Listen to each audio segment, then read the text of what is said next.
I'm going to start with a question for you first.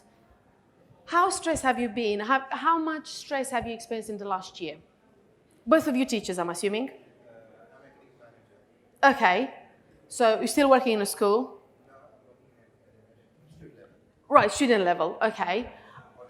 Okay. So working outside, your teacher? Yeah. Oh, even better. So here we go. All right. So forget about the schooling system, just for you as persons, I mean, I know we're talking about the teacher well-being as such, but it's more than just the teacher well-being. You can't put a label on well-being. Doesn't matter where you work or what you do, the level of stress. How much stress have you encountered in the last year?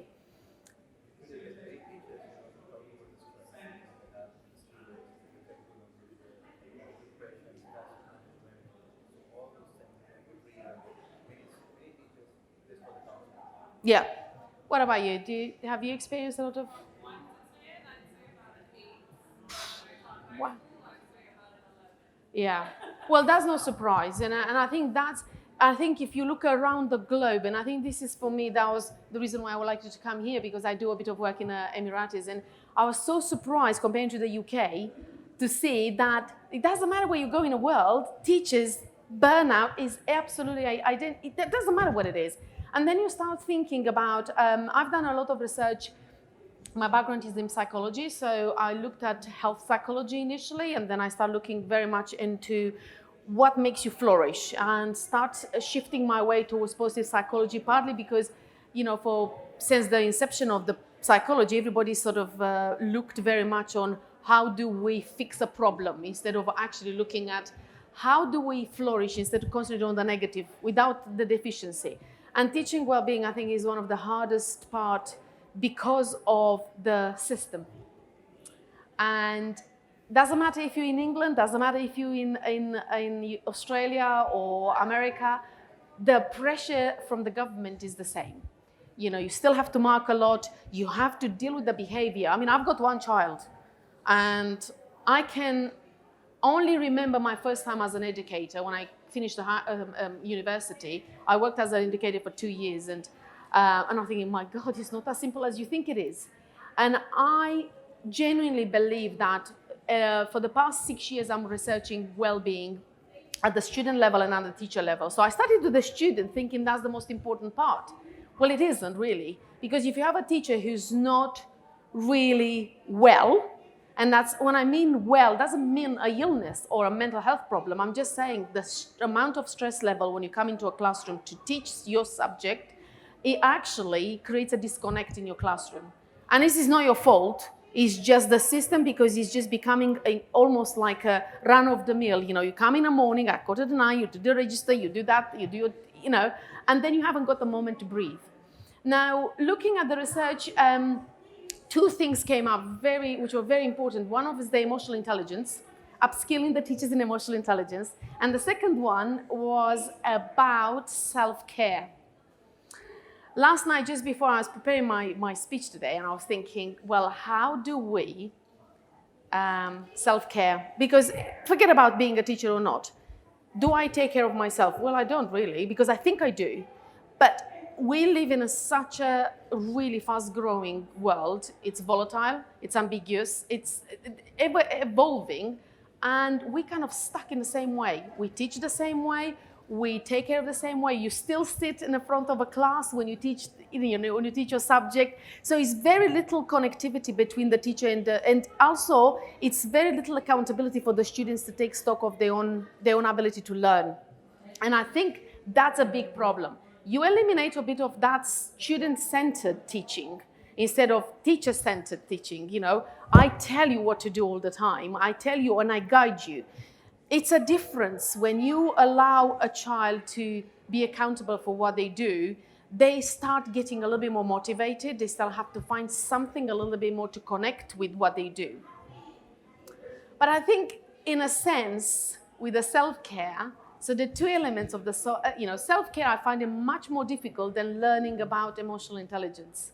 Emotional intelligence is something which you kind of learn, practice, and you get better and better at it. But you still have to do it a lot, don't you?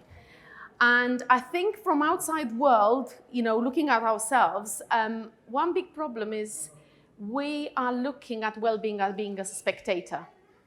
It's a thing. It's not something we take in part of it. And I am as fault as anyone else. You know, if you were asking me to, how do I take care of myself? I travel the world, I do international conferences. So I touch the ground at home for 2 or 3 days, then I board a plane and I go again. And I never have a moment of respite. And some people will say, well, you love what you do. And if you love what you do, does it matter? Well, there is a balance. That doesn't mean I shouldn't love what I do. I do love what I do. But at the same time, I should take care a little bit more myself instead to be sitting there continuously rehearsing what the researchers say. What am I telling you? How am I going to connect with you? Because I think there's such a disconnect everywhere, you know. You come to conferences, we're all incredibly passionate about our subject, and we want to tell you, and I want to tell you what the research says, what to tell you my experience, and how I enhance the teacher's well-being. But in the same time, there is so much information. You come from my session, you go to the next session, and it's overwhelming, the information you accumulate. And by the end of the day, when you go back home, you only gonna remember little bits. That's it, snippets of it. And then those snippets will disappear 2 or 3 days later. So what I try to do, I try to kind of make it a little bit more memorable. If it's one thing you can take away. And I was fascinated reading about Harvard University. They did a research over a period of 5 years into stress. It wasn't teacher stress, but it was stress. And do you know what? I came down with a bump because I think everything I've been trying for the last 7 years to fix with the teachers, in how to encourage them, how to actually fix this stress and burnout, I realized that I actually did everything the wrong way. Because I'm looking at stress as an enemy, because that's what my university taught me. That was my school taught me, that stress, it's bad for you. And here comes Harvard University doing this thing. And I'm going to do something with you now. Think about, one of the experiments was very interesting, and it was with a bunch of teachers. Ask them, think about, I'm putting you on a spot now, so I want you to think about and vocalize, so literally just spit it out, and I'm going to do this with you together.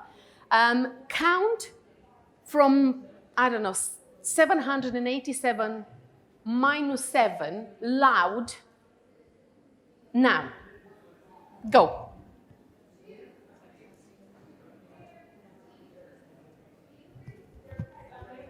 So, yes, it's take away 7 every single time. Yeah. 7, 8.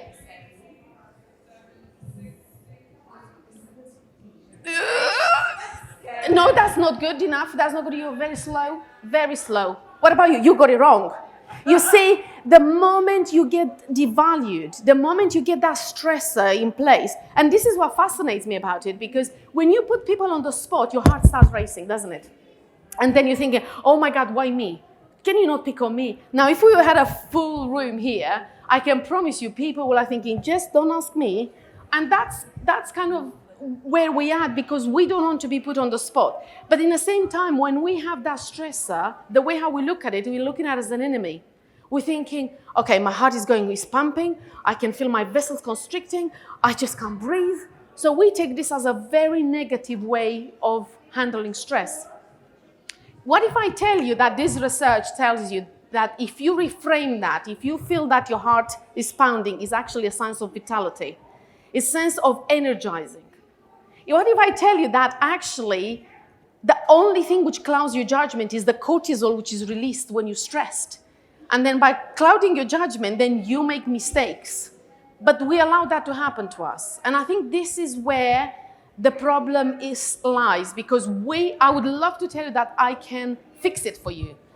But I can't fix the policies. And you know that the bigger problem with the teacher burnout is the marking, is the amount of work you have, the amount of things which you have absolutely zero control over it.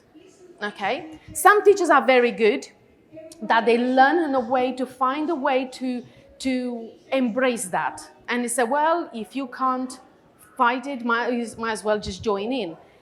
But is that fixing the way how you feel about your profession? Does it fix the way how you feel about yourself, does it empower you as a teacher? Does it? It really doesn't, does it?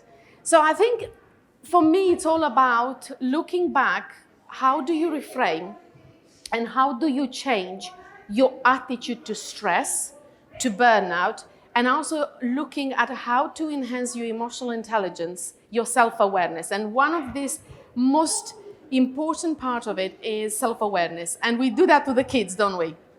And we keep saying that if you know how you feel, then I know how to fix it.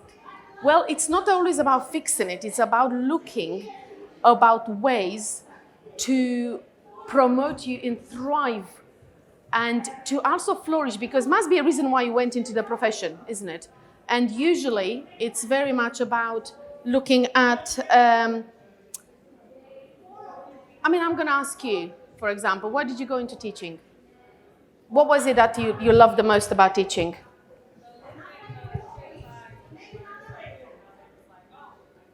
Right. Did you get disappointed at any time in your career? Why?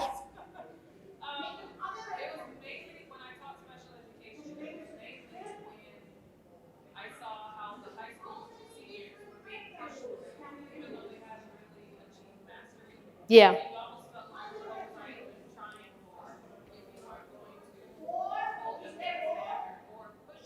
Yeah. Yeah. So do you think that, actually thinking about it a little bit, do you think that you went into the profession with thinking, I'm going to change the world a little bit, or if I change one child at a time, it's going to make a huge difference, doesn't it? But why? Is it the system itself? Because it can't be you, can it? Because you're not the only teacher who actually loses that motivation and interest. And I think this is the problem. If we keep doing that, if we can't, we're not really looking at how to enhance the way how you think about the profession, and especially when the times are in where you can't change your marking. If you have 30 kids who come into your class and at the end you still have to mark every single work, by the time it's 12 o'clock, midnight, or whatever it is, you are burnt out. And then in the morning you start all over again, don't you? And you start thinking, here we go, it's becoming a motion, and I'm just going through the motion and I do nothing else. So now, when you look at psychology of evolving over the years, one of the bigger problem which we had, which is evolutionary problem, we're looking at very much about how to fix problems. Now, we are born with a negative bias. You know, if you think about it, one of the most important things you do, if something goes wrong, you focus on the wrong thing. If you have kids or your students, if they do something wrong, you point straight away to them. Why did you do that? And automatically the negative emotion creates a very negative connection, and they feel disempowered. Now, if we think about that from the evolutionary side of it, it was fantastic, because that means if we see a tiger somewhere, we run for our lives, so we save ourselves. So that's great. But what happens, and how do you reframe a negative emotion to be a positive emotion? And I have to say, there are parts of the positive psychology where people always feel very disconnected, because they think, well, life is not full of happiness and thriving and flourishing and positive emotion. No, it isn't.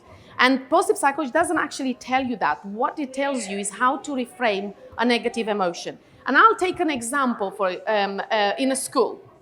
So you're in a classroom, you've got 30 students, and the behavior is get a bit rowdy, but also is a lot of disengagement in a classroom. What is your first thing? What is the first thing you do? And how does that impact on you, first of all? I'm assuming you'll say, be quiet and please behave. So you will take time of your teaching to manage a behavior, right? Does that child necessarily stops when you tell them to stop? They don't. They really don't. They just become more disengaged. They just get a little bit, or they might start talking. So actually become very disruptive for your classroom.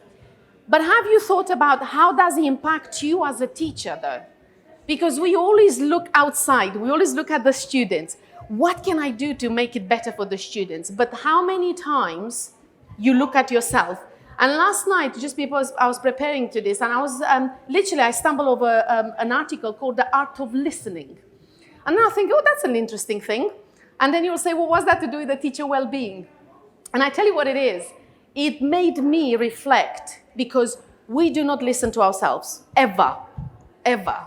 You know, we think we do. We have this perception that, oh, I know what I have to do to not react, for example. You know, if I go home and I'm tired after, 7 hours of teaching and then marking, and my son or my husband or my wife comes home and he tells me something, what do? You just snap sometimes. Or sometimes you just, if you have an introverted personality, you just kind of go and I think you just leave me alone. I don't want to talk about this. And you retract yourself. So that's how you create that disconnection between yourselves. So it's so important that every time when you are faced with a reaction, because we are very much a reactive human beings, more than actually animals, we are always, if you have something, if we have a fight, or if somebody says something negative to us, we tend to react in different ways. We either get vocal or we get very, very introvert. But there is another way of doing things. And this is what promotes tolerance, kindness, and empathy. And there is a lot to look in research about what went well and how gratitude actually creates that personal well-being. Because unfortunately, well-being is one of these constructs which is very criticized. Most of the times it's very criticized because everybody talks about it, everybody thinks, but how does that look for me? And it's not something easy because it doesn't come with the book. You look at the research, certain things work for me, certain things don't work for you. But there is always that framework about how to reframe your positive or negative emotion into positive emotion, how to engage. And when I say engage, it's a very interesting thing. People assume that being engaged is just listening to whatever it is that you listen, by paying attention and focus. But it's more to it than that. It's being present. When you think about the conversations we have with ourselves, or we have our family, or with our kids, we speak words. Because we know them so well, and we just regurgitate that. But how many times those words have an impact on your children? Because they hear a lot of time the same thing. And the problem with that, it becomes a white noise. I've got a 16-year-old boy who, by all means, that is just a normal boy who's mischievous, and he does things the way how he wants to do because he's a grown-up all of a sudden, and he knows better than I do. But every time I react or I tell him, why didn't you not do that? He will just say, oh, leave me alone, I know what I'm doing. And that happens with your children in your school, at home. Now, when you start reframing that, you said, tell me what happened. So you take still only 1 minute of your time to connect with the child. Now, this minute is one of the most important ones because I tell you why. When you get something good in your life, if I were to offer you a compliment now, I don't know you, do I? And if I say, thank you very much because you make an eye contact with me and I feel connected with you. I feel good because it's an external validation because I've noticed that in your face. But in the same time, there is something which creates inside you because by me offering a compliment, it makes you feel good. So this is where, going back to the gratitude and the things which went well. How many of you, when you go home, before you go to bed, think about the things which went very well in your day? Anyone? Oh, that's good. Well, 2 hands, 3 hands, 4 hands. Right. Do you concentrate more on the negative things or just the positive things? The positive things. Well, you see, that's a start. As I always say, that is the start for looking after yourself. In some cultures, and this is again very much about the construct of well-being, it is culturally sensitive as well, because we all perceive things in a very different way. The environment changes you. But also there is an element where people misconstrue that the well-being is only one dimension. It isn't. You think about your physical well-being, you think about your spiritual well-being, and they are so interconnected, and most importantly, your mental well-being. And how do you find a way to be well all the time? Because I can promise you, I don't feel well all the time. Partly because I travel a lot.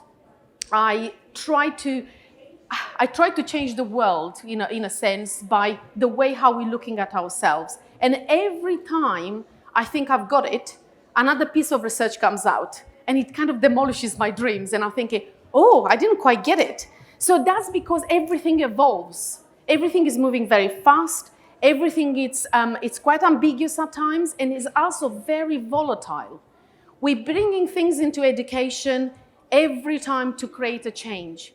But then either the political landscape, either the society changes, and we move to the next one. We never give enough time to the education to flourish and to make an impact the way how we wanted to do it. And one of the reasons is because to create change, you need to create micro habits culturally. You need to create micro habits, and then what do? You need to implement, you need to measure, you need to evaluate, you need to see what works, what doesn't work. But one of the problems which I found is, as an academic, I will come with my hat in, I know what I'm doing because my research tells me so. But I don't make you part of the solution, and this is the problem. Teachers have to be part of this solution. You have to be part of the solution. Because although I know, or I think I know, what you're going through day to day, it's an illusion. It's something which I read in a magazine. I don't know your perspective. Because how can I possibly know if I'm a head of school and I don't have this open policy or open or transparent policy to say, look, this is not a great day for me, and I can tell you why, and I can tell you what I can do it better. So being part of a solution, making teachers part of the solution is a very powerful thing. I developed a program for teacher well-being in schools, and I thought this is going to fly off the shelves. Everybody's going to love it. And Andreas from OECD mentioned something today which really resonated with me, because exactly what happens to my program. It's sometimes you can't teach things. Sometimes you just catch things. And it's about the environment you create. And organizational change, it's very difficult.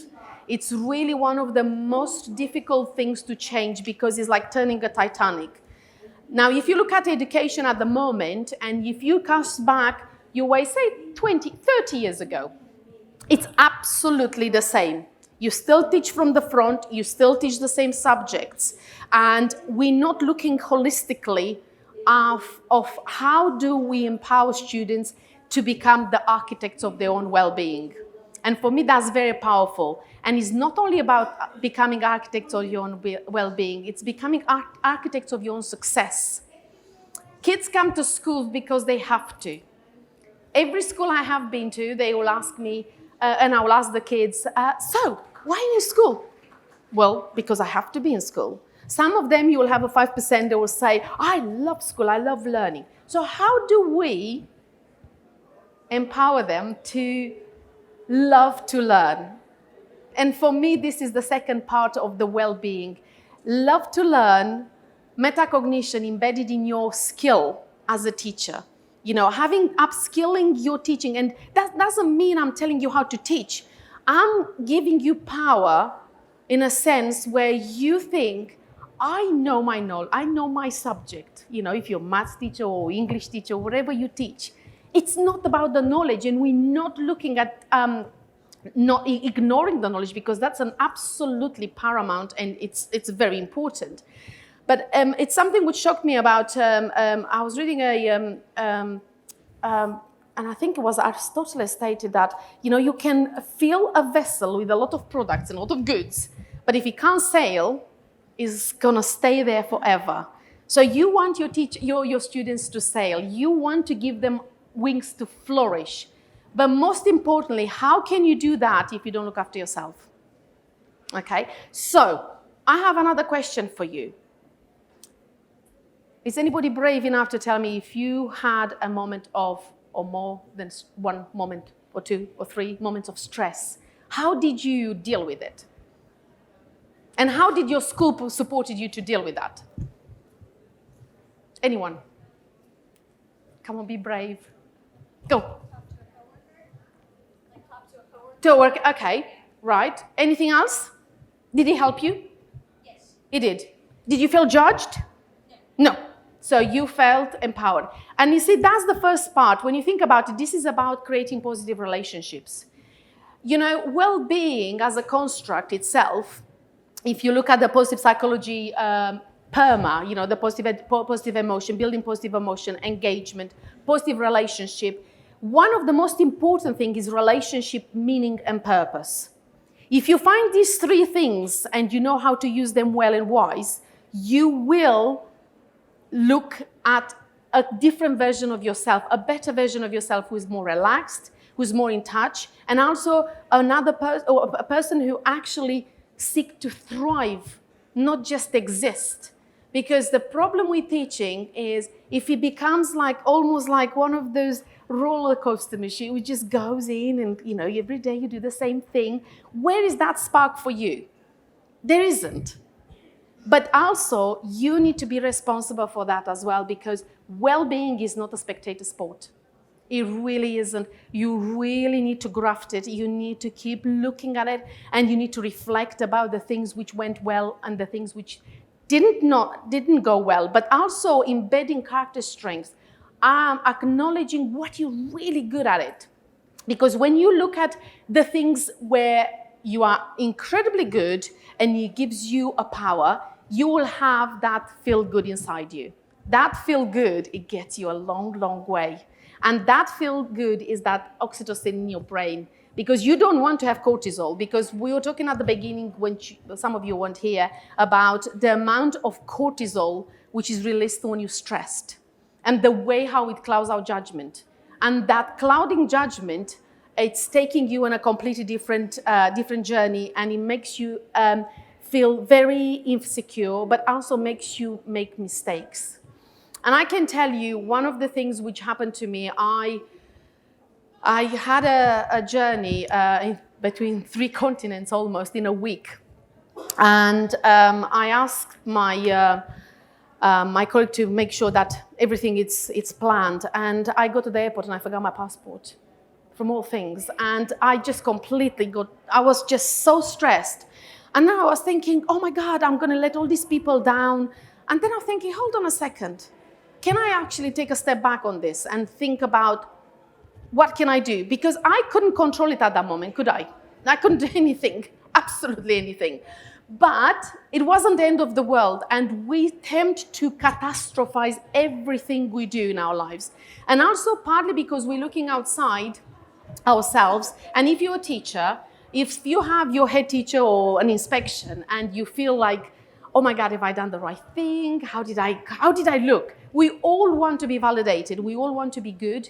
We all want to be somebody to tell us that we're doing a great job. But what happens, that's a wonderful thing to happen. And we seek it. But if we concentrate too much on that, unfortunately, that's where the downside of things are going, because we're focusing on the thing which we can't control. I can't control the way how you see me or you perceive me, but I know what I can do, what I can't do. I might not be perfect. I might not connect with all of you here, but if I connect with few of you, I think I've done a good job. So it's all about measuring that for yourself and putting that kind of understanding, and be kind to yourself. We're never kind to ourselves. We're always thriving to be the best we can. We're always thriving to go push and push and push. But what happens if boredom kicks in your teaching? Say you just plateau. You know, you came with a lot of hopes, with a lot of joy, and then kind of the system demoralizes you. What will make you get better, get back on the horse, so to speak? What will be that element of creating that capacity of thinking, do you know what, actually today is the first day which I'm going to change something about the way how I do things? But that's hard, isn't it? And well-being is hard. Taking care of your own self is hard. And one of the problems, you're going to say to me that you don't have time to do things. Am I right? Do you find time for yourselves at home? Anybody? Do you? Do you think you do? You connect.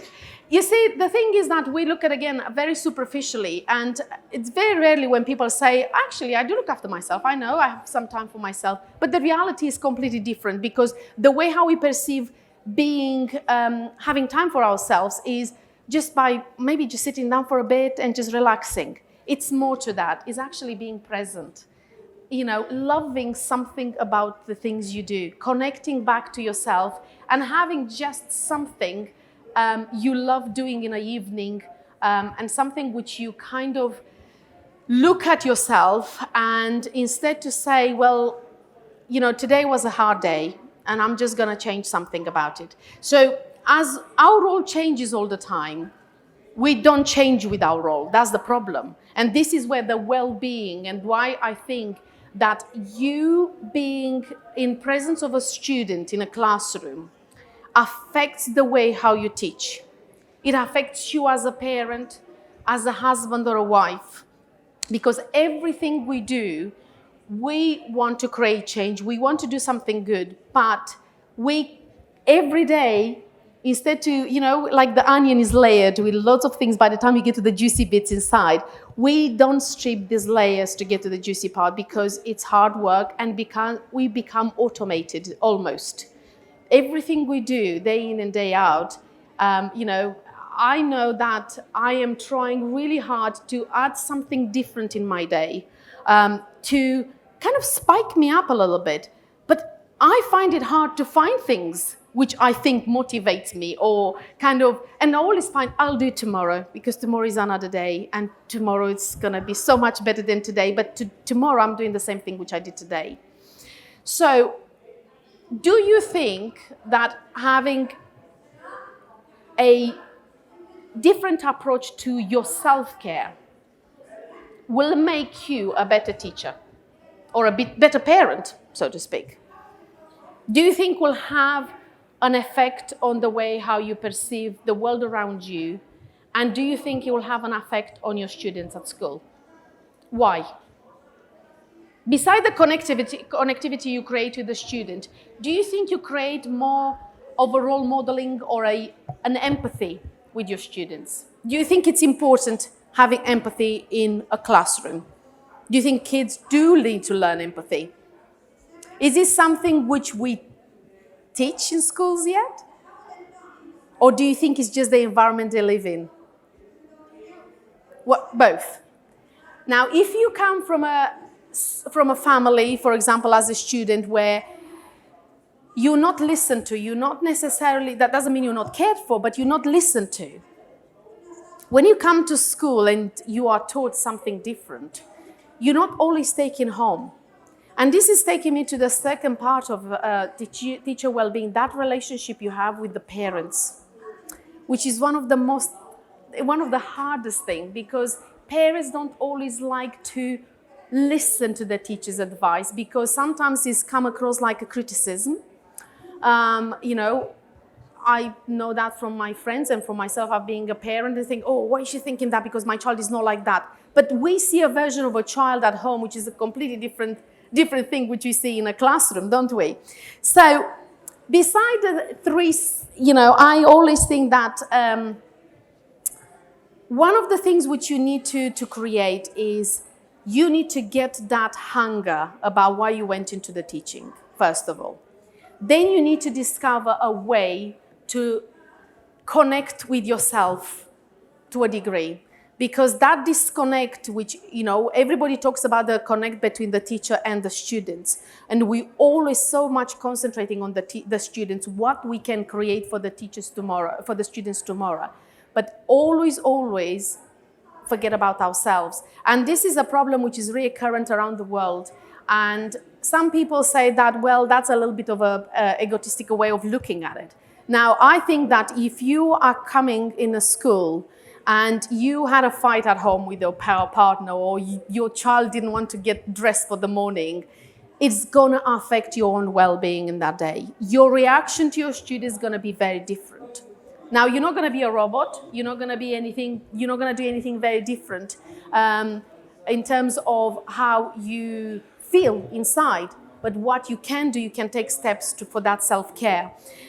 Now, the second part, and there are three parts of what I think is just identifying how you feel, reframing your negative emotion into positive emotion. And that doesn't mean you have to be jumping from, oh, I feel really bad to I feel really good. It's about what can I do to feel a bit better, and not catastrophizing things, because I think that's a big, big problem. We tend to catastrophize everything. Also reflect. We don't do a lot of reflection, and we don't do that with the students. Every time, even subject-wise, we tell them, we teach them something, but very rarely we go back, 2 or 3 lessons later to say, do you remember when we did that? How did that? That's how you create consistency, and that's how you create retention. So reflection for you, it's not necessarily taking half an hour out of your schedule and thinking about what did I do very well today. No, it's just being present and being connected with the things you do. And you have to remember that focusing on things which matter, they are the ones who are actually giving you the power to thrive and to flourish. Find people outside your work. Find people to exchange best practices. Find people to talk about it. But in the same time, take time in your school to create a hub of well-being with your other teachers, and I think that explanation which you just gave me, that's the most powerful thing which can happen, because sometimes when you're down and you have no one around you, you feel very isolated and very alone. And that was one of what it's decrypting. At the moment in the world, it's so much isolation, and that's the problem with the mental health with the young people. They feel isolated. And I would love to blame technology, but I don't. I'm not going to do that, because technology is good if it's used right. But we don't. And as parents, and I've noticed that yesterday in a hotel, there were a family with 2 kids, and the moment the kids started talking, they shoved the laptop or the iPad in front of them. They said, well, just stay there because I've got a conversation going in here. But there is another way to do it. You could just say, would you excuse me for a moment? I'm finishing my conversation. I'll come back to you. But we don't have courage anymore, because almost our kids hold us a bit to a gunpoint to a degree, and we feel guilty. So we said, if they're quiet and I can eat and I can enjoy my evening in a restaurant, but there is a reason why you have them with you at the time. And this is not me criticizing parents, because it's very difficult. Parenting doesn't come with a book. And I will never judge a parent. But there is a way where we can take a little bit of responsibility to help you, teachers, in a classroom. Because what we do as parents at home influences the way how the kids come into your classroom. And sometimes, whatever you do, it's been undone by the time they go home. And then you start all over again the next day.